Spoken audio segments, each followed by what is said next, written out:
Okay, let me be the first to say welcome aboard as a new Field RN to Home Care Network. What we're going to do now is review the Field LVN Orientation. You should have received a handout that you will be able to go through as we go along with each screen through the LVN Orientation. If you have not received that, go ahead and pause for a moment, see the Human Resources Director or the Director of Nursing at the office that you're at currently and ask for a copy, and then you will be able to come back. Okay, let's get started. The following information is relevant to the success of the role of the Field LVN here at Home Care Network. Please make sure that you read over carefully and learn all of this information. If you have any questions, please make sure to contact your Director of Nursing. Contact your office if you're not at the office right now to make sure that you know the name of your Director of Nursing and the contact number for your Director of Nursing. Just a quick review of the office structure.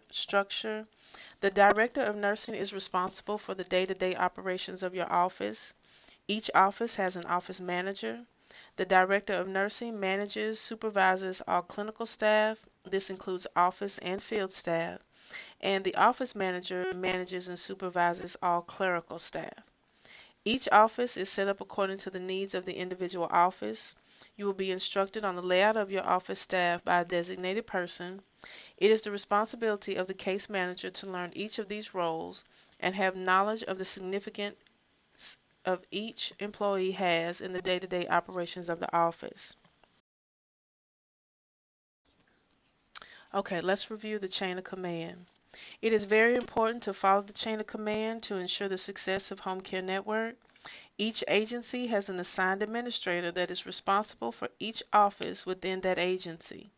The executive administrator is the immediate supervisor of the agency administrators and is executive manager for the clinical, training, education, and billing departments. The executive administrator oversees the agencies and is first in command on clinical decisions for Home Care Network. And anytime that you have concerns, questions, or clinical issues, you must contact your director of nursing. If the DON is unable to assist you, it will be reported to the administrator. Allow the administrator time to address your concerns, and then the administrator will address your questions or concerns. And if the administrator does not have an immediate answer, your questions or concerns will be directed to the executive administrator. Home Care Network asks our staff to be open to change at all times as we continue to make decisions to progress towards the continued success of the company. Welcome to the team. We are happy you are here. Now what we will do is go over the different things that help HCN to operate on a day-to-day basis, and we want to make sure that you have a clear understanding of each one of our processes.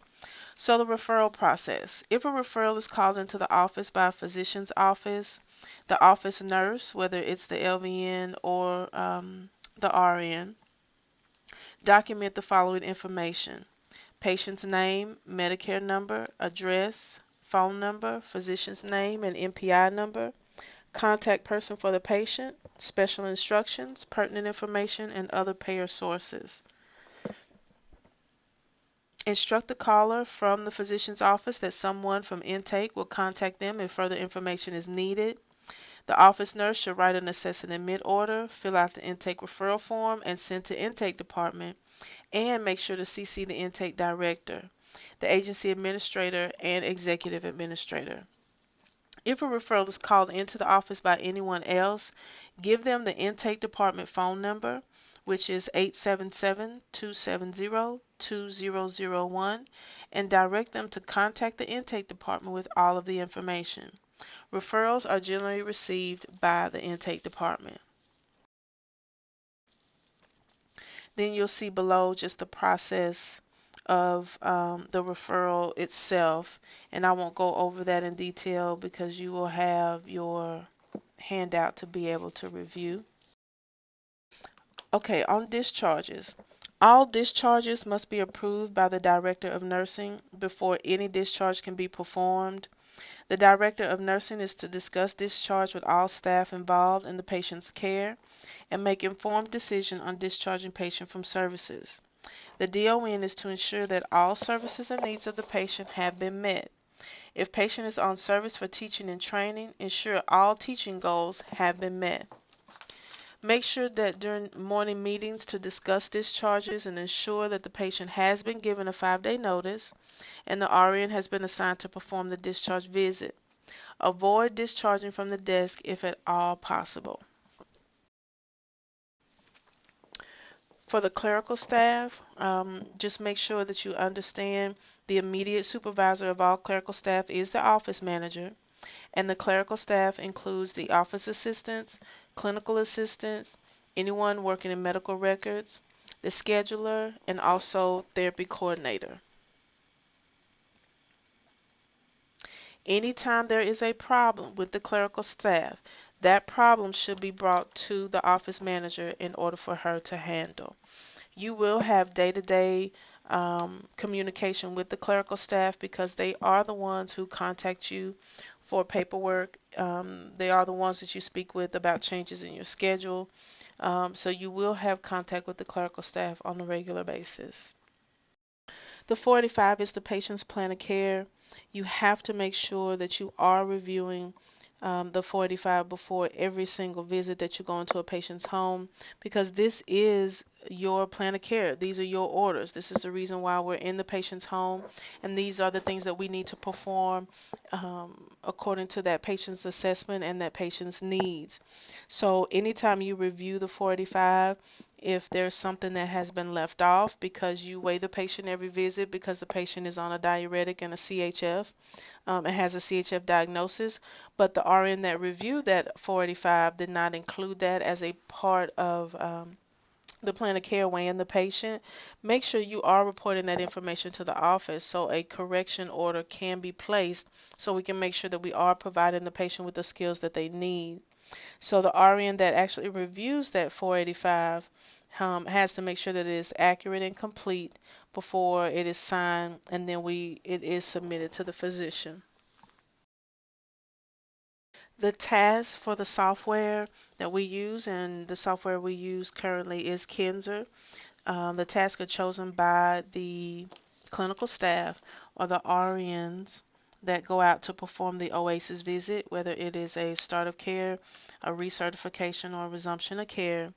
The tasks that are chosen should be relevant to the patient's care that we will be providing as a home health agency. There are drop downs in each one of the OASIS that the RNs can go through and choose, and they are listed by diagnosis. Every discipline in the home should be listed on the plan of care or the 45, and the teaching must be relevant to the current episode that's being used. The RN should not choose a teaching for every single diagnosis because it would be impossible to do all that teaching in just a 60-day episode. Also, we want to point out for your M2250 on your OASIS, anytime you check yes on that, those particular items should be made sure that they are a part of the 45 or the patient's plan of care. On your notes, upon hire, everyone signs a agreement on our paperwork, which is due the following morning or the following business morning by 10 a.m. A designated employee assigned by the office manager will contact staff if the paperwork is not received in a timely manner, and an employee will be reported to the director of nursing if uncooperative with the clerical staff. Please make sure that you understand also that we now have the late penalties. Make sure that you do receive the late penalties from the Human Resources Department upon hire. So whenever your paperwork is late, there is a penalty for that, a monetary penalty.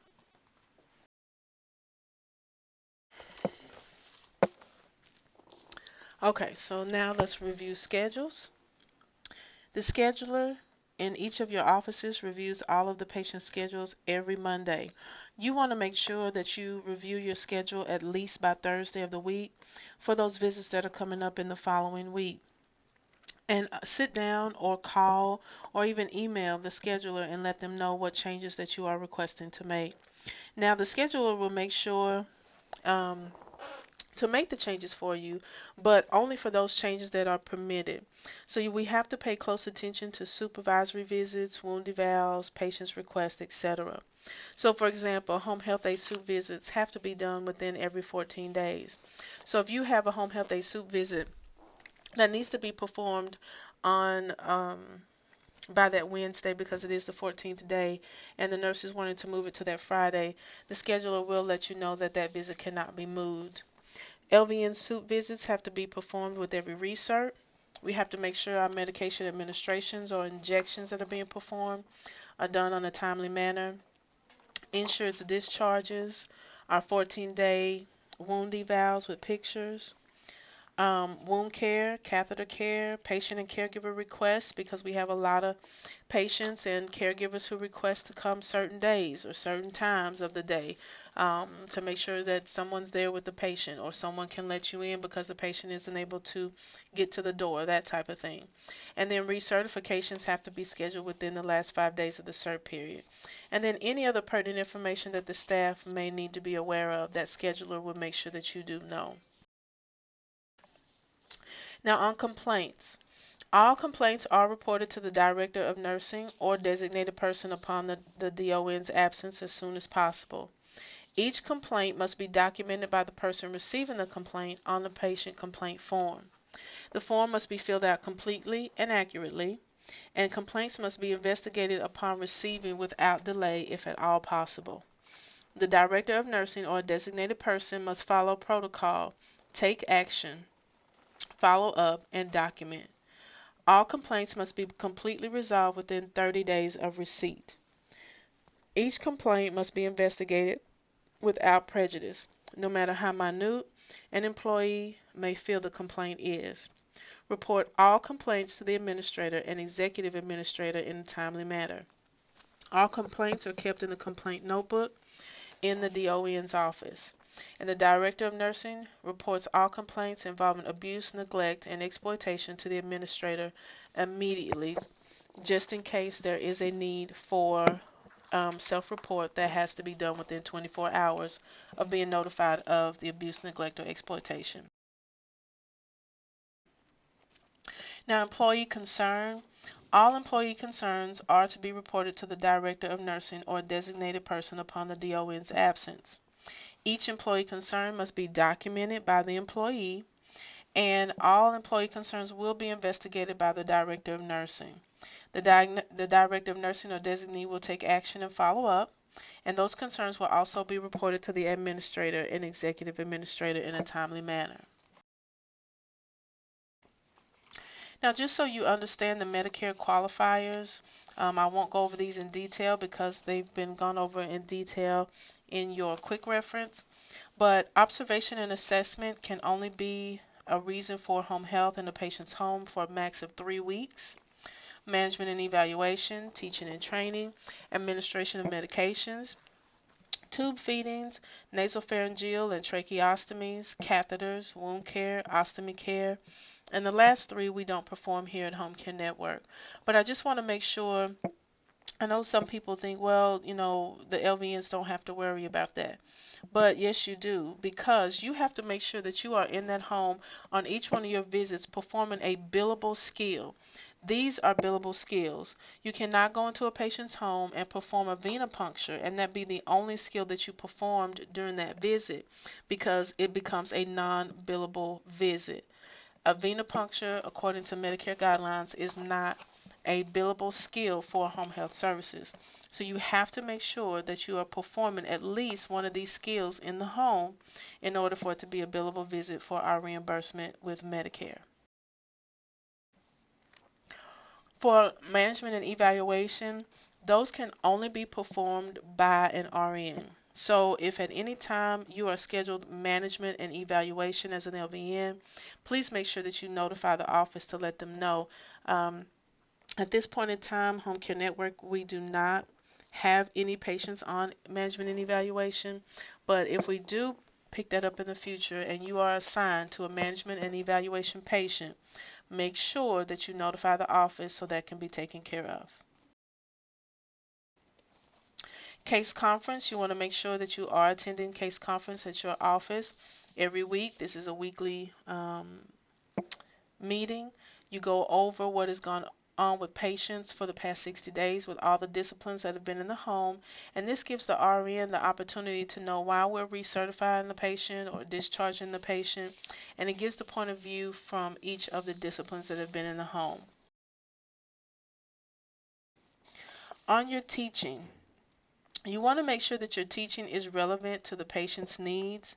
Each nurse should use nursing judgment and knowledge to choose relevant teaching. Please make sure that you are concentrating on your primary diagnosis that is driving the need or the reason for home health services. So if a patient is on service for hypertension, that is their primary diagnosis.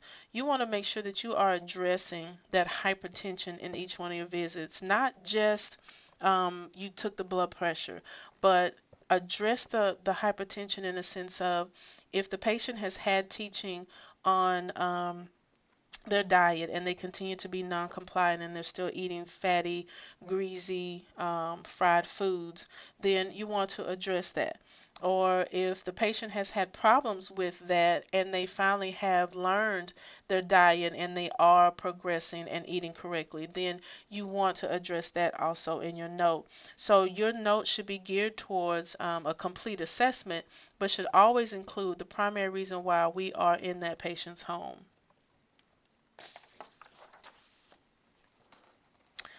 The billing, we do have a billing department. The billing coordinator for each individual office sends out a billing list every week, or excuse me, every day to the offices, and it's the office manager and the director's responsibility to make sure that those billing lists are cleared on a day-to-day basis. So when you have a visit and on the yellow sticky it does say this is a first billable visit, we do ask that you try to make that visit one of your first visits in the earlier part of the day, if at all possible, so that we may get that note in completed from you in order for us to bill on that particular day, if at all possible. So please understand, I know sometimes the nurses have reported that they get a little frustrated with the offices calling and emailing about getting things in for billing. Please understand that the office staff, that includes clinical and clerical, are not allowed to leave the office until the billing goal for that day is completed. So the staff is not hounding you to get your paperwork in. They are just requesting that you get your paperwork in a timely manner, because it is very important, not just for the billing, but also as an agency. The driving force for home health is patient care. That is our number one priority, and we want to always make sure that our patients are taken care of and that we meet their needs. And in that same token, we have to make sure that we are able to bill in order to keep the agency running. So money, bringing in that reimbursement, whether it's Medicare or insurance companies, is what keeps the company, the agency, afloat. So we have to make sure, in order to cover salaries and benefits and the company cars and supplies, because even wound care supplies and all the different supplies that we need to take care of our patients, we have to be able to get the reimbursement to be able to order and provide those supplies that the patient needs. So please keep in mind how important billing is. Of course, patient care is always number one, but also in that same sense, we have to make sure that we are able to keep the company afloat by making sure that we are um, able to bill in a timely manner. Our intake department, the only thing really for you to know there is that they handle the referrals and the referral process and getting that information over to the offices for admissions. Agency forms, make sure that you're only using agency approved forms. We're currently developing different forms for the computer because we are trying our best to get away from any paper usage at all, but of course anything that is requiring the patient's signature, we are having to continue to do paper, and then you just take a picture of it and send in to the office via email. Leave the original in the patient's chart and we will attach that particular form to the patient's chart. time off requests, make sure that you are going into the HR system and putting in any time off request, and make sure that that is approved by your director of nursing. And the directors mostly go with first come, first serve. And then also, if you're trying to take off during holidays, weekends with the on-call, if it falls on your weekend, then you have to make sure that you are getting with your director of nursing in order to get that taken care of.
So your in services, there will be several in services throughout the year that we have to make sure that you are receiving as a skilled nurse.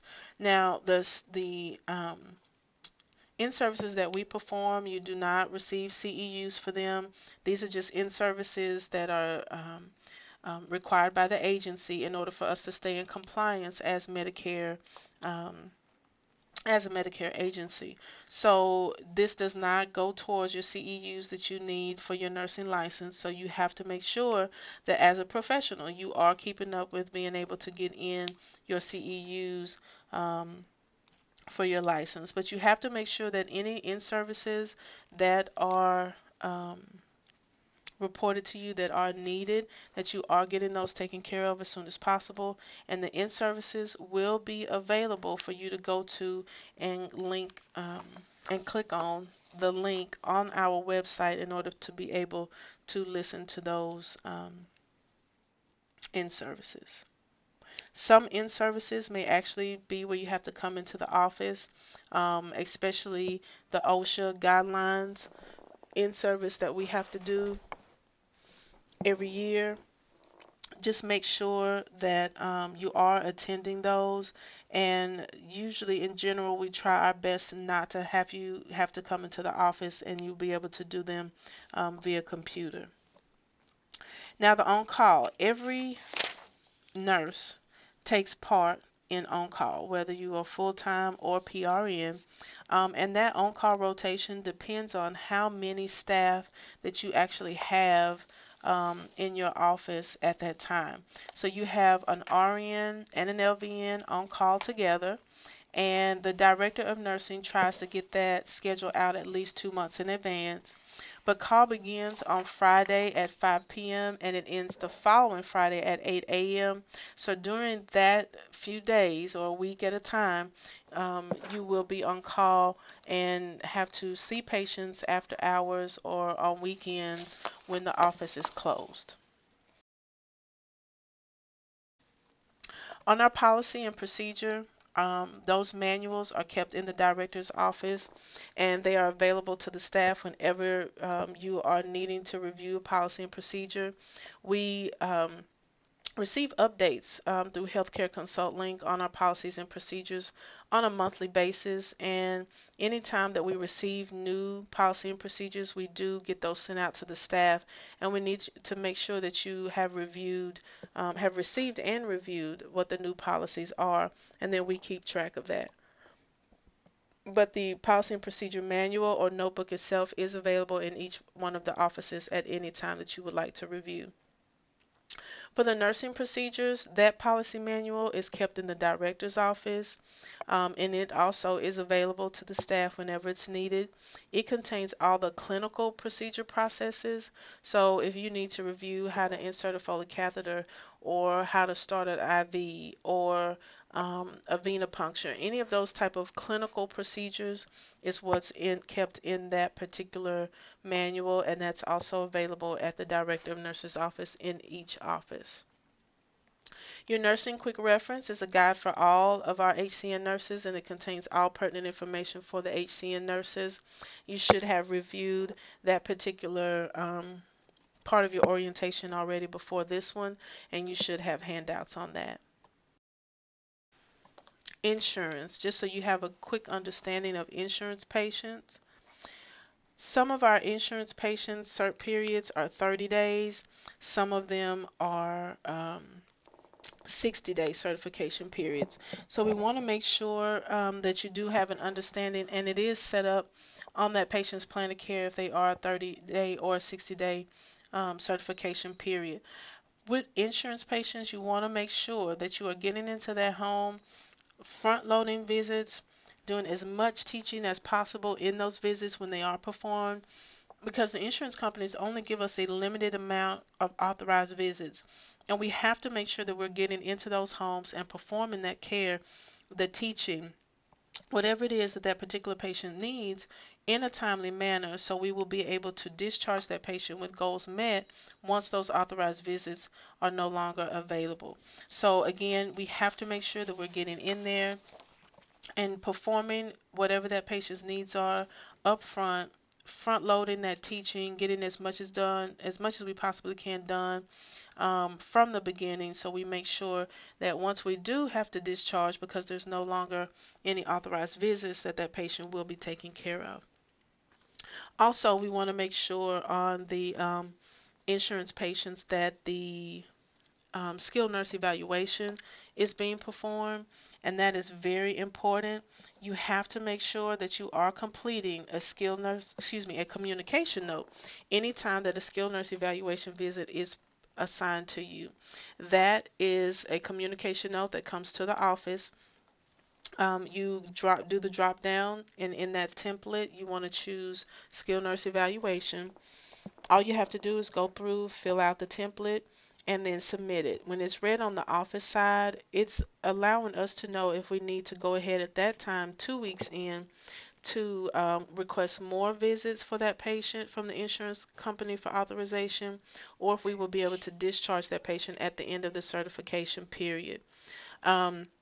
It's really important, because if we wait until the end of that certification period and then request visits, a lot of times we've run out of time, and it takes sometimes the insurance company a week or several days in order for them to let us know if the patient will be able to receive more authorized visits, and during that time that patient isn't receiving care, or if the patient needs the care, then we're going out without the authorization, and that is potential for not receiving any payment or reimbursement for that visit. So again, it's very important that we are getting those communication notes completed with those skilled nurse evaluations and sent into the office. Okay, OSHA. Stericycle is the company that HCN uses to keep in compliance with OSHA standards. They do come out every year for our annual mandatory in-service for each office inspection, and an office inspection is conducted at that time. The Director of Nursing keeps the Stericycle or the OSHA notebook updated with the correct information. Now, for our wound protocol, which you've already heard this part when you did your nursing quick reference orientation review, but just a quick review of that. We measure wounds weekly, and the wound evaluation is performed 14 days within every 14 days, and that at that time a wound evaluation communication note should be filled out, and also pictures should be taken. When you take your pictures, you then send them or email them into the office, and we will get those to the physician and attach to the chart. But if you need to see more details on the wound protocol, make sure to go to your nursing quick reference, because it goes over all of your wound care protocol in detail. Now, our finance department is responsible for cell phones and any of the devices, whether it's a laptop or an iPad that you may have. So if you have any problems or concerns with that, you want to make sure that you are contacting the finance department. Also, human resources is responsible for payroll. So if you have any questions or concerns about payroll, those questions you do want to direct to the office manager, and she will get that information to human resources or payroll in order to get a response for you about your concerns. And then also the director of nursing is to maintain the clinical staff working hours. That's really important. And when I say working hours, I'm referring to your visit quotas. And so whatever your contract requires you to have whatever your quota is on your contract per week for your visits, the director of nursing is responsible to make sure that you are reaching what your visit quota is each week. Medical supplies, each office has a set budget depending on the census, and there is a designated office employee that is responsible for ordering the supplies and keeping up with the inventory. You have to make sure that anytime you are requesting um, medical supplies, that you are sending an email to the supply email. That way, anyone who is attached to that email, it is their responsibility to make sure that those supplies are ordered. So please let me repeat that again. Make sure anytime you need any supplies for a patient, or if you've had to use something in your car stock and you need replaced, please make sure that you are sending an email to the supply email to make sure that your request will be taken care of. If you just call into the office, or if you just pass in the breezeway and mention to somebody you need something, that is not a guarantee.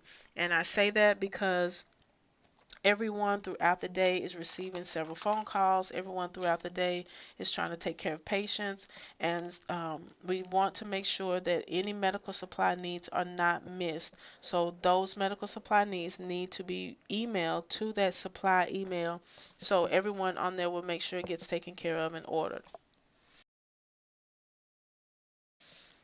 Just real brief, the dress code again, when you're in the field, just making sure that your scrubs are neatly pressed. You have uncomfortable closed-toe shoes, um, name badge, keep your jewelry to a minimum. And then also, if you have any tattoos or body piercings, you have to make sure that they're not visible. Now, the Professional Advisory Committee, or the PAC committee, you may be asked as an LVN to be a part of the committee for your office. The committee meets annually with the medical director, and at that time, all new and changed policies, our agency report card, our agency annual evaluation, all of that is reviewed with the medical director. And the team or the committee must contain an LVN, an RN, a therapist, an aide, and a social worker, and also a community liaison. So if you are asked to be a part of that committee, just make sure that you understand that that is a once a year or annual meeting. The peer review committee, it consists of representatives for the LVN and the RN. If an LVN is up for review, then the LVN members of the committee take part, and the same for the RN. If someone is reported to peer review, you would receive an email from the committee leader to let you know that an LVN has been reported to the peer review committee, and you will be given a time and date in order to be able to meet.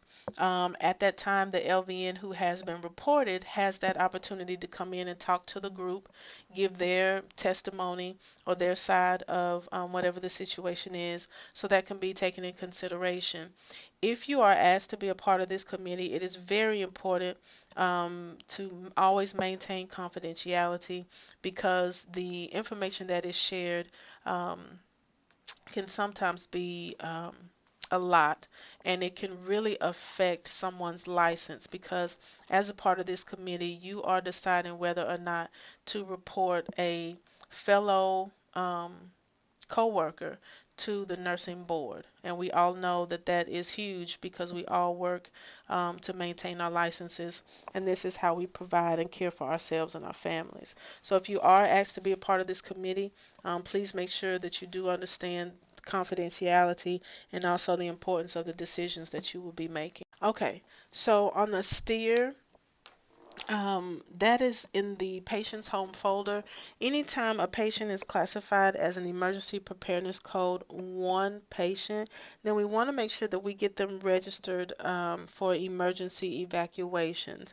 So this is just FYI information for you, because as an employee or as a nurse of a home health agency, anytime that there is a disaster and emergency responses need to be taken care of, you may be asked to participate in that, because those patients who are EPC1s, we have to make sure that those patients are have been contacted within 24 hours or immediately, and we have to make sure that those patients are taken care of and evacuated if they need to be.